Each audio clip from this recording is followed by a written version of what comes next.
Apart, I lose myself. I take some time, it can't be helped. I hold இப்போ my night own தூங்குறதுக்கே all by பார்த்தீங்கன்னா செம்ம myself. Late ஆயிடுச்சு. I ஏன்னா keep my cricket pride பார்த்தேன், and India vs nothing England. else. Tennis I பார்த்தேன், fall ஆல்கராஸ் question apart, இருக்கும். I lose ஆல்கராஸ் கண்ணி myself. நான். I take some அதுக்கப்புறம் time, வந்துட்டு it பார்த்தீங்கன்னா can't club be world helped. Cup பார்த்தேன், I Chelsea vs hold PSG. my அதை own பார்த்து தான் all by இந்த myself. மாதிரி I இருந்துச்சு எனக்கு. keep my pride and அதனால் nothing else. இப்பயும் ரொம்ப டயர்டாக தான் இருக்குது. இருந்தாலும் உங்களுக்காக வீடியோ எடுக்கணுன்றதுக்காக வந்திருக்கேன். So let's see. I'll make it all come true. So welcome back peeps to another video where your boy is back with another அறிவுறுத்தல் வீடியோ. அறிவுறுத்தலா அட்வைஸ் கொடுக்குற video. Mostly college students help பண்ணுன்றனால தான் இந்த மாதிரி ஐடியாஸாக வருது. ஏன்னா எனக்கு இந்த மாதிரி ஒரு ஒரு ஒரு ஹெல்ப் பண்ணுற கைடு மாதிரி யாருமே இல்லை அப்படின்ற ஒரு ஒரு ஒரு வருத்தம் இருக்கும். அதனால தான் என்னால் முடிஞ்சளவு நான் ஹெல்ப் பண்ணுறக்காக தான் இந்த மாதிரி வீடியோஸை ஃபஸ்ட்டு போட்டு தள்ளிட்டு அதுக்கப்புறம் நம்ம ஃபன்னுக்கு அதுக்கெலாம் போகலாமேன்னு யோசிச்சுட்ருக்கேன். ஸோ இன்றைக்கி வீடியோ எதை பற்றி இருக்கும்னு வந்து பார்த்திங்கன்னா, ஸோ நம்ம எல்லாருக்குமே படிக்கிறதுக்கு ஒருத்தவங்களுக்கு வந்துட்டு பார்த்திங்கன்னா ஒரு மெத்தட் இருக்கும். ஸோ இப்போ சில பேருக்கு வந்துட்டு பாட்டு கேட்டே படிக்க பிடிக்கும், சில பேருக்கு வந்துட்டு யூனோ யாராவது கூட குரூப் ஸ்டடி பண்ணிவிட்டு படிக்க பிடிக்கும். அந்த மாதிரி ஆட்கள்லாம் இருக்காங்க. நானே இருக்கேன். வேறு யார் நான் தான்டா அப்படின்ற மாதிரி நானே இருக்கேன். ஸோ ஒருத்தவங்களுக்கு பேசிக்கலி ஒரு ஸ்டடி மெத்தட்ஸ் இருக்கும். So what if I tell you that there are scientifically proven methods இருக்குது டு ஸ்டடி. சில பேருக்கு வந்துட்டு அவங்க படிக்கிற மெத்தட் ஒர்க் அவுட் ஆகாமல் இருக்கலாம். ஸோ அந்த மாதிரி பசங்களுக்கு நான் வந்து என்ன சொல்ல வரேன்னா, there are scientifically proven methods that you can நீங்கள் ட்ரை பண்ணி பார்த்து அது ஒர்க் அவுட் ஆச்சுன்னா நீங்கள் அதை வச்சு படிக்கலாம். ஸோ அப்படிப்பட்ட ஒரு சில பல சயின்டிஃபிக் ஸ்டடி மெத்தட்ஸ் பற்றி தான் இப்போ நான் உங்கள்கிட்ட ஷேர் பண்ணியிருக்கேன். So let's get right into the video. So the first method என்ன அப்படின்ட்டு பார்த்தீங்கன்னா ஆக்டிவ் ரிகால் அப்படின்னு சொல்லுவாங்க. ஸோ ஆக்டிவ் ரிகால்னால் என்னென்னா, அது பேர்லேயே போட்டிருக்கு. ஆக்டிவாக நம்ம ரீகால் பண்ணுறது எப்படின்னா, இப்போ ஒரு கொஷின் இருக்குப்பா, ஏ ஒரு கொஷின் இருக்குது. அந்த கொஷினை வந்துட்டு வெறும் எழுதி மட்டும் பார்க்குறத விட்டோ இல்லை மொத்தமாக படிக்கிறத விட்டுட்டோ ஃபஸ்ட்டு ஒரு தடவை ரீட் பண்ணிடணும். ரீட் பண்ணிவிட்டு அதை க்ளோஸ் பண்ணிவிட்டு உங்களுக்கு அதில் என்னென்னலாம் ஞாபகம் இருக்குது அப்படின்றத ஃபஸ்ட்டு ரைட் டவுன் பண்ணிடணும். ரைட் டவுன் பண்ணிவிட்டு உங்களுக்கு தெரியாத இடத்த ஒரு மாதிரி கொஷின் மார்க்கோ ஏதோ ஒன்று போட்டு வச்சிடணும். போட்டு வச்சுட்டு அதை திருப்பி ஓப்பன் பண்ணிவிட்டு எதை மிஸ் பண்ணீங்க அப்படின்றத நீங்கள் திருப்பி பார்த்துட்டு அதை ரீகால் பண்ணி திருப்பி உங்களுக்கு வந்துட்டு அதை ஒரு மசில் மெமரி மாதிரி அதை ட்ரெயின் பண்ணுவோம். ஸோ இப்போ வந்துட்டு எனக்கு இந்த கொஷின் இருக்குது, எனக்கு இந்த கொஷினில் ஃபஸ்ட்டு இன்ட்ரோ புரியுது, நடுவில் இருக்கிற பார்ட் புரியல, அவுட்ரோ புரியுது. அந்த மொத்த கொஷினையும் எழுதிட்டு நம்ம மிடில் என்னென்னலாம் மிஸ் பண்ணேன் அப்படின்றத திருப்பி ஒரு தடவை ஓப்பன் பண்ணி ரீகால் பண்ணிவிட்டு திருப்பி நம்ம வந்து அதை எழுதி பார்க்குறது தான் ஆக்டிவ் ரீகால்னு சொல்லுவாங்க. பேசிக்கலி அது ஒரு மசில் மெமரி மாதிரி. அதாவது நீங்கள் உங்களுக்கு அந்த கொஷின் ஞாபகம் இருக்கிற வரைக்கும் அதை திருப்பி ரீகால் பண்ணி உங்கள் மைண்டில் அதை ஏற்றிக்கிறதுக்கு தான் ஆக்டிவ் ரீகால்னு சொல்லுவாங்க. நீங்கள் வந்துட்டு இதுக்கு வந்துட்டு பார்த்தீங்கன்னா எவ்ரி டைம் நீங்கள் அதை ரிமெம்பர் பண்ணும்போதும் வந்துட்டு பார்த்தீங்கன்னா உங்கள் நியூரல் பேத்வே வந்துட்டு அதுக்கு அடாப்ட் ஆகிடும். ஸோ இதுதான் இது உங்களுக்கு எப்படி சொல்கிறேன்னா, பைக் ஓட்டுற மாதிரி உங்களுக்கு வந்துடும். நீங்கள் வந்து ஃபஸ்ட் டைம் தான் ஸ்ட்ரகிள் பண்ணுவீங்க. போக உங்களுக்கு கிளச் போடுறதா இருக்கணும், கியர் மாற்றுறதா இருக்கணும், எல்லாமே உங்களுக்கு நேச்சுரலாக வரும். அதே மாதிரி தான் இது. இப்போ நீங்கள் ஒரு கொஷின் படிக்கிறீங்க, நீங்கள் அதை திருப்பி எதெல்லாம் மிஸ் பண்ணுறீங்களோ, எதெல்லாம் தப்பு பண்ணுறீங்களோ அதை போய் நீங்கள் திருப்பி ரீகால் பண்ணிவிட்டு திருப்பி உங்களுக்கு அப்ளை பண்ணும்போது அது உங்களுக்கு வந்துட்டு மசில் மெமரி மாதிரி உங்கள் மைண்டில் அது ஸ்டோர் ஆகிடும். செகண்ட் மெத்தட் வந்துட்டு பார்த்தீங்கன்னா அதை ஸ்பேஸ்ட் ரெப்பிட்டேஷன் அப்படின்னு சொல்லுவாங்க. ஸோ ஸ்பேஸ்ட் ரெப்பிட்டேஷன் அப்படின்னா என்னென்னா, இப்போ வந்துட்டு பார்த்தீங்கன்னா இதுவும் கிட்டத்தட்ட ஆக்டிவ் ரீகால் மாதிரி தான். பட் ஸ்பேஸ்ட் ரெப்பிட்டேஷன் என்ன பண்ணுன்னா, டேஸ் கணக்கில் வந்துட்டு நீங்கள் ரீகால் பண்ணுறது இருக்கும். ஸோ ஃபார் எக்ஸாம்பிள் இப்போ நீங்கள் வந்துட்டு பார்த்தீங்கன்னா டே ஒரு 3 நாள் கேப்பில் ஒரு 10 கொஷின் படிச்சிருக்கீங்கன்னு வச்சுக்கலாம். 10 கொஷின்றது எங்கேயோ போகிற மாதிரி இருக்குது. பட் 10 கொஷின் படிச்சிருக்கீங்கன்னு வச்சுக்கலாம். நீங்கள் அந்த 10 கொஷின் படித்த கொஷினை தேர்ட் டேக்கு அப்புறம் நீங்கள் ஒரு ரீகால் பண்ணிங்கன்னா உங்களுக்கு ஞாபகம் இருக்கா இல்லையான்றதை பேஸ் பண்ணி நீங்கள் மூவ் ஆகலாம். ஸோ பேசிக்கலி இதுக்கு வந்துட்டு என்னன்னு சொல்லுவாங்கன்னா ஃபர்கெட்டிங் கர்வ்னு சொல்லுவாங்க. அதை வந்துட்டு பார்த்தீங்கன்னா எப்பிங்ஹாவர்ஸ்னு ஒருத்தர் வந்துட்டு டெவலப் பண்ணியிருப்பாரு.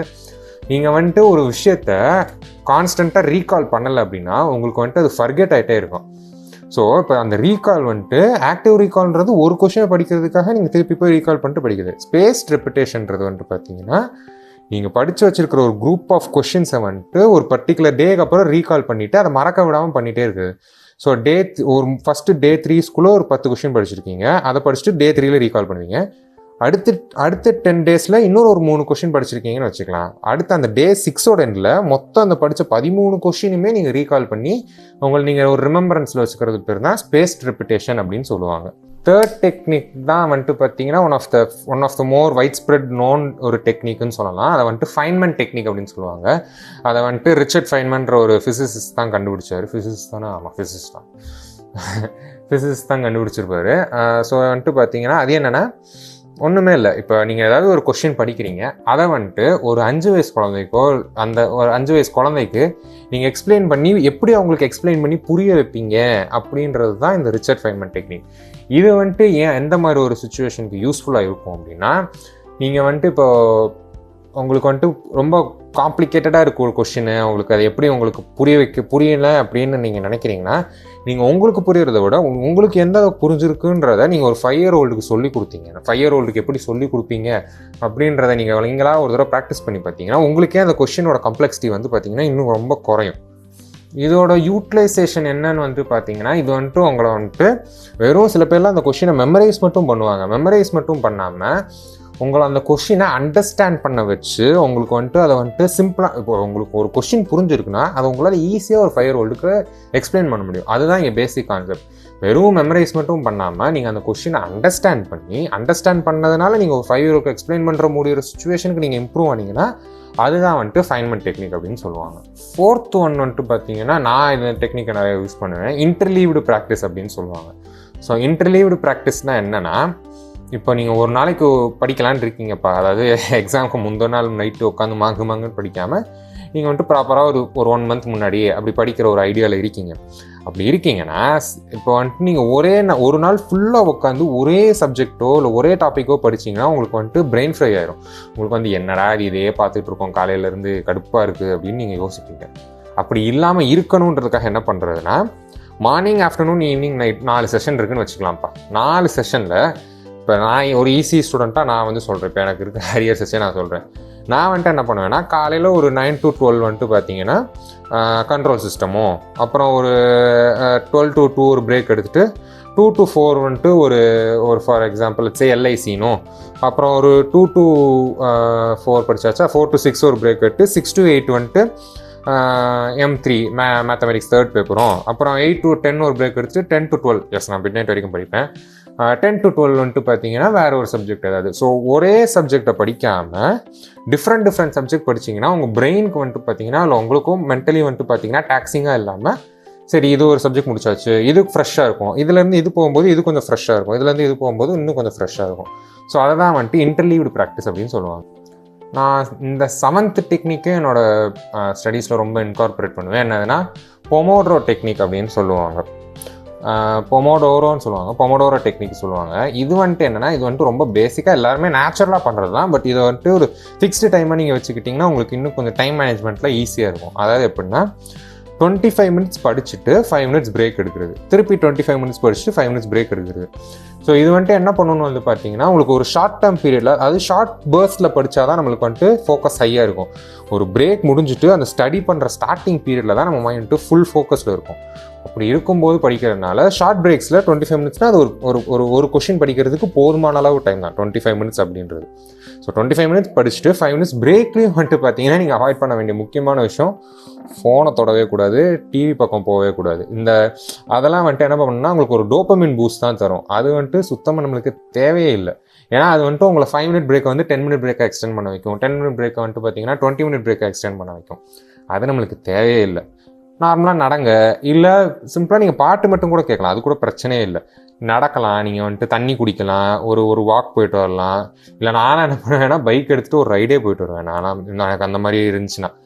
ஸோ அதான் 25 minutes படிச்சுட்டு ஒரு 5 minutes பிரேக், ஒரு ஜஸ்ட்டு கண்ணை மூடிட்டு படுத்துட்டு ஒரு பிரேக், அவ்வளோதான். உங்களுக்கு என்னென்னலாம் ஃபேண்டசிஸ்லாம் மைண்டில் தோணுதோ அதெல்லாம் யோசிச்சுட்டு திருப்பி பேக் டு 25 minutes ஸ்டடி. அந்த மாதிரி பிரேக் எடுத்து நீங்கள் படிக்கலாம். இதுதான் நான் இது வரைக்கும் ரிவ்யூ பண்ண ஸ்டடி மெத்தட்ஸ்.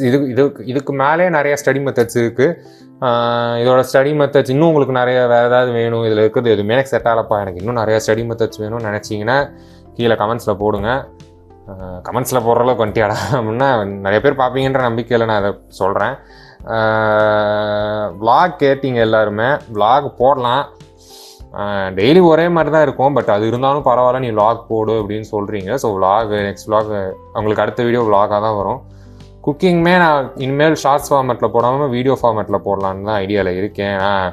ஆஃப்டர் ஆல் அதுவும் வீடியோ தானே. ஸோ ஷார்ட்ஸில் காமெடி ஸ்கிட்ஸ் போடுற அளவுக்கு எனக்கு டேலண்ட் இருக்கா, இல்லை எனக்கு அந்தளவுக்கு காமெடி நாலேஜ் இருக்கான்னு எனக்கு அதுவும் தெரில. எல்லாமே நம்ம ட்ரை பண்ணுறது தான், ட்ரை பண்ணி பார்க்கறதுல தப்பே இல்லை. So with your continued support I hope that I can improve this. And உங்களுக்கு நான் இதை சொல்லாத ஸ்டடி மெத்தட்ஸ் ஏதாவது இருக்குது, நீங்கள் அதை ஷேர் பண்ணணும்னு வச்சிங்கனாலும் கமெண்ட்டில் போடுங்க.